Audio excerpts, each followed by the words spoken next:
He actually laughed. That smug bastard laughed right in my face. I was standing there, binder in hand, 14 years of late nights, weekends, missed birthdays, all crammed into color-coded tabs. And he just leaned back in his leather chair and laughed like I'd asked for a company jet. 10%? Garrick said, wiping the corner of his eye. Jesus, Tyler. You've got balls, I'll give you that.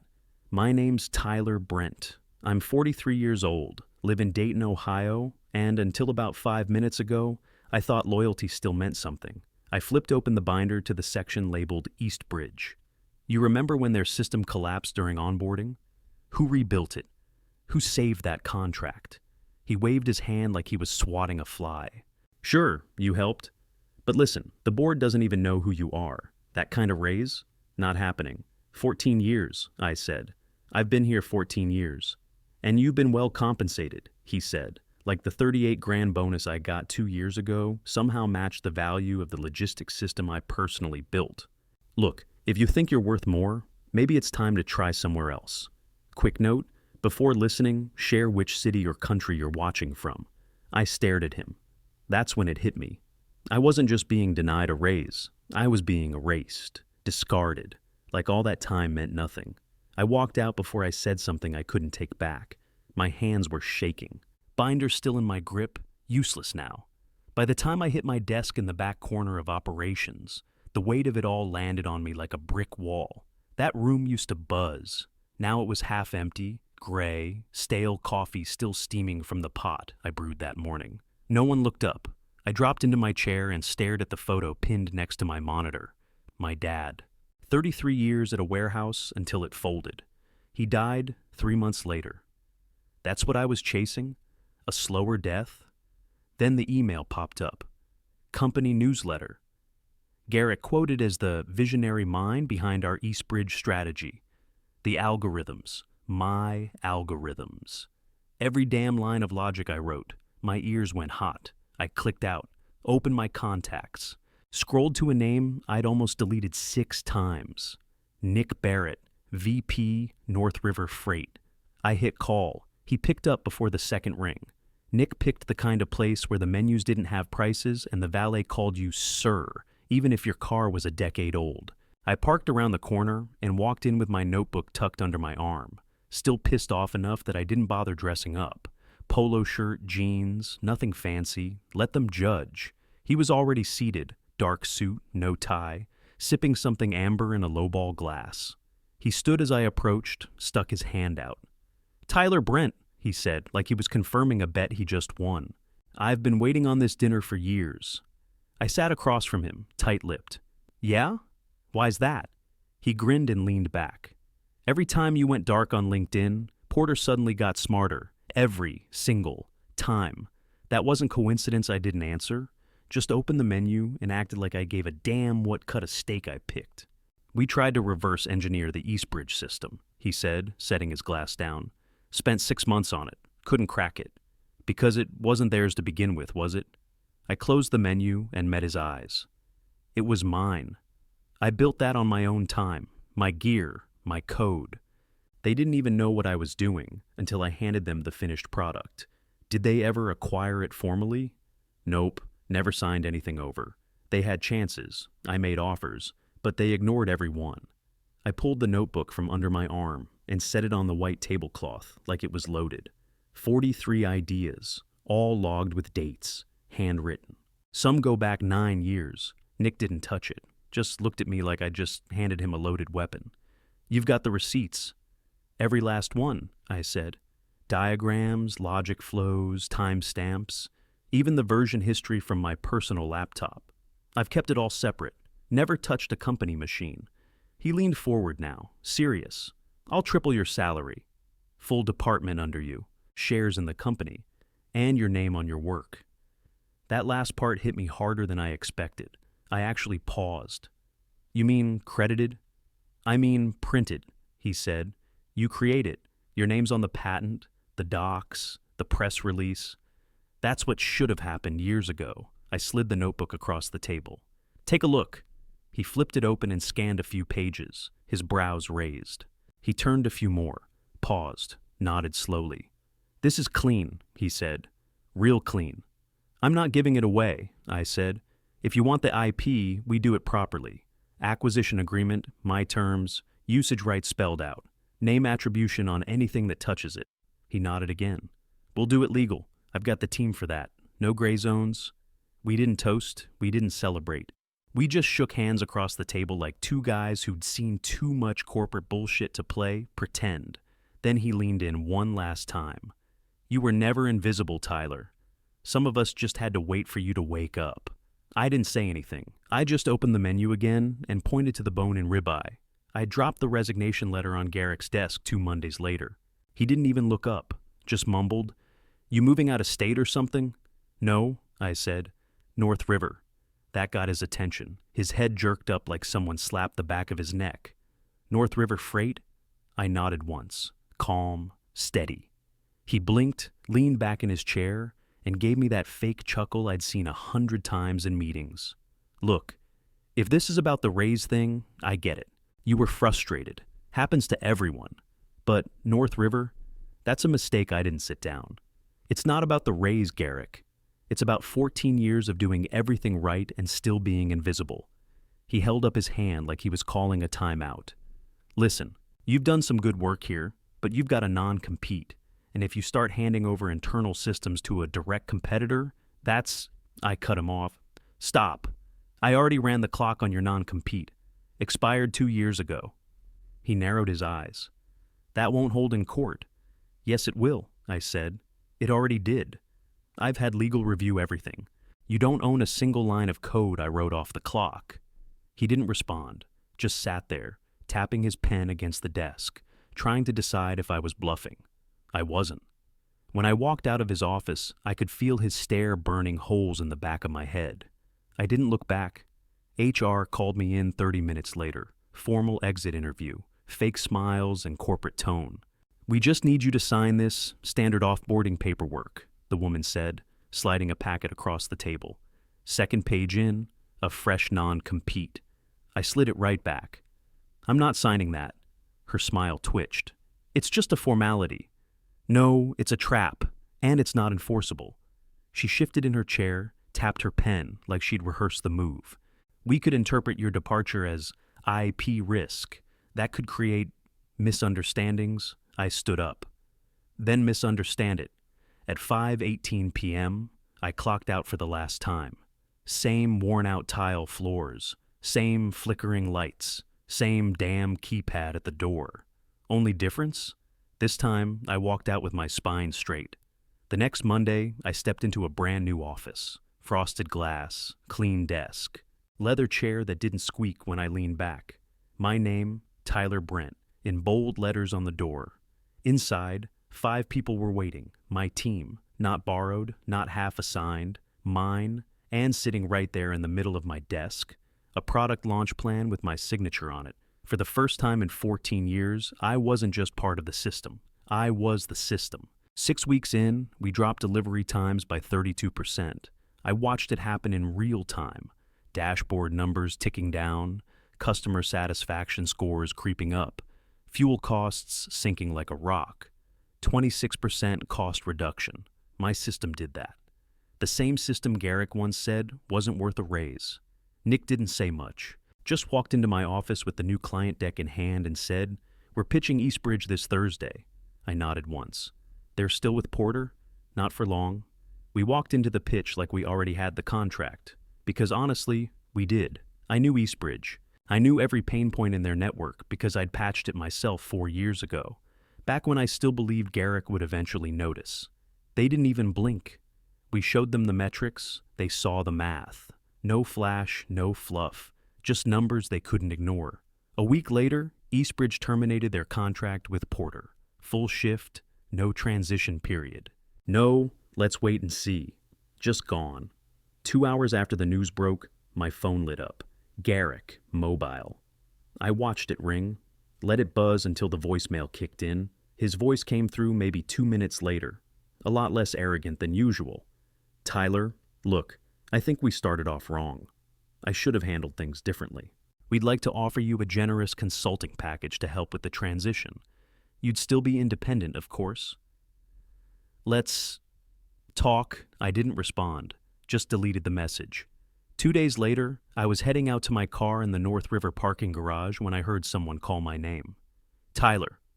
I turned around. Garrick was standing there in a wrinkled blazer, sweat on his forehead, eyes wild. You cost us Eastbridge, he said. Do you understand that? No, I said. You did. He stepped closer. You think this is just business? People are losing jobs. Families are hurting. I didn't flinch. You're the one who said everyone's replaceable. I just finally believed you. His face dropped. He didn't have anything left to say after that. I got in my car and left him standing there. By the end of the quarter, Porter's stock hit rock bottom. They slashed 200 jobs, started liquidating assets. Clients peeled off one after the other. 3 weeks later, I saw the headline on my phone while eating breakfast at my desk. Porter Freight, CEO, steps down. Amid financial crisis. No statement, no press conference, just gone. Nick walked by, caught the article over my shoulder and said, "Guess your old boss finally found out what replaceable really feels like." I didn't smile. It didn't feel like victory, not yet. The lawsuit hit 3 days after Garrick stepped down. Envelope on my desk. Porter Freight versus Tyler Brent. IP theft, breach of loyalty, misappropriation of proprietary systems. Full of bluster, light on facts. Nick read the filing and didn't even blink. They're desperate. They're stupid, I said. I've got the timestamps. The device logs, the email trails. They never touched my work, and they know it. My lawyer took one look at my documentation and grinned. They're going to embarrass themselves in court. They did. We were in front of the judge for less than 40 minutes. Their legal team tried to spin the usual corporate nonsense. Implied ownership, gray area collaboration, vague verbal agreements. The judge shut it all down. Fast. You failed to obtain proper IP assignment, she said, flipping through their own evidence. You had 14 years to do it. Case dismissed. Then she looked straight at their counsel and added, "And you're lucky he's not suing you." I walked out of that courthouse light on my feet. But the moment I stepped into my office, she was waiting. Marlene, 56 former Porter operations manager. Last I heard, she got cut when the second round of layoffs hit. She'd always been sharp, clipboard in one hand, coffee in the other, voice loud enough to scare off the junior reps, never flinched until now. She looked tired, eyes puffy, sweater too big for her frame. "You got a second?" she asked. I waved her in. She sat across from me, hands folded, like she was waiting for bad news. "They said you'd won," she said. "I had to see it myself." "Yeah." Judge threw it out, said they blew it. She nodded slowly, then looked me dead in the face. Was it worth it? That hit harder than the lawsuit. You got your title, your team, your name on the building. But 200 of us got canned. Families. Some of those guys had kids in college, mortgages, medical bills. I didn't have a clean answer. "I didn't burn the place down," I said. I just walked out. "But you knew what would happen," she said. "You knew once Eastbridge left, it would spiral." She wasn't wrong. I didn't do it to hurt anyone. Doesn't mean people didn't get hurt. Silence stretched between us for a beat too long. I opened my drawer and pulled out a folder. "There's a role here. If you want it, consulting. Flexible hours, full benefits. You'd run ops like you always did, only with people who actually listen." She shook her head. "I don't know. It'd feel like betrayal." "No," I said. "What they did to you was betrayal." She didn't answer, just stood up slowly and left. That night, I sat on my couch with a legal pad and started writing down every name I could remember. Former coworkers, guys from shipping, floor managers, admins, IT people. I hadn't talked to in years. I didn't know what I was building yet, but I knew it had to start here. I brought the idea to Nick the next morning, whiteboard marker in one hand, my legal pad in the other. He was halfway through his first coffee when I hit him with it. "I want to hire Porter people," I said. "Not all of them, but the ones worth saving." He raised an eyebrow. "You want to bring in the same crowd that spent a decade under Garrick?" "No, I want to rebuild them, retrain, reassign, give them a shot they never got at Porter." He set his cup down. That's a lot of payroll. It's more than payroll. It's PR. It's ethics. It's loyalty. We show people what accountability actually looks like. The same industry that watched Garrick squeeze every drop out of those folks is now watching us. Nick stayed quiet, thinking. I let the silence hang. We're hiring anyway, I said. Might as well build something that means something. He finally sighed. All right, put together a budget. Keep it tight. You've got 3 weeks. We called it Operation Rebound, and we moved fast. We built 3 tracks, part-time consulting for the older vets, reskilling for the mid-career crowd, and internship-style roles for the juniors. No fluff, no forced loyalty. Just work that mattered and a place to do it right. I personally reached out to everyone on that list. Some were skeptical, a few hung up. One told me to go to hell, but others listened. 3 weeks in, we brought on 6 consultants, 10 retrained candidates, and 5 new interns. I assigned mentors, booked training sessions, cleared out 2 full office rows. It looked messy at first, like a second chance wrapped in chaos. But it moved. Industry blogs picked it up. Clients started asking about our hiring policy in meetings. The word ethical came up a lot more than I expected. Then one morning, Marlene walked back through the front doors. She looked sharper this time. Black blazer, boots, clipboard in hand. Same walk, same voice. Consulting, she said, like she'd made peace with it. I'll give you 4 months. Don't waste them. I won't, I said, and I meant it. After that, others followed. Word spread. Some even reached out to us. Guys I hadn't talked to in years sent over resumes, references, anything they had left. Then one night, I got an email from an old IT manager named Nolan. I remembered him. Smart guy, quiet, worked the graveyard shift patching code while the rest of us slept. Subject, you think this makes it right? The body was short. You blew up our lives. You made your point. Don't pretend this fixes it. I didn't reply. I saved it. Created a folder on my desktop and labeled it Consequences. Because I knew this wasn't charity. It was just cleaning up after the war I helped start. The day after Nolan's email, I met Vance for coffee. He was Porter's ex-legal counsel. Sharp suit, gray at the temples, always looked like he knew more than he said. Now he looked tired. Not broken, but tired in a way that said he'd finally stopped pretending. He slid into the booth across from me at the diner, didn't bother with pleasantries. I told him not to sue you, he said. I told him 3 years ago to lock down your IP. He didn't listen. I stirred my coffee, said nothing. He had the emails, Vance went on. You offered to sell it to the company. Not once, not twice, 3 times. I saw them myself. You gave him a clean shot. Fair deal. You were even willing to negotiate on the back end. Yeah, I said. He ignored everyone. Because he thought you were harmless. He called you the guy who keeps the machine running. Thought you'd never leave. He was half right, I said. Vance nodded. By the time he realized you weren't bluffing, it was too late. He tried to cover it by going on the attack. Classic Garrick. Blame before admitting failure, I looked at him. And you went along with it? I warned him. He overruled me. He let out a dry laugh.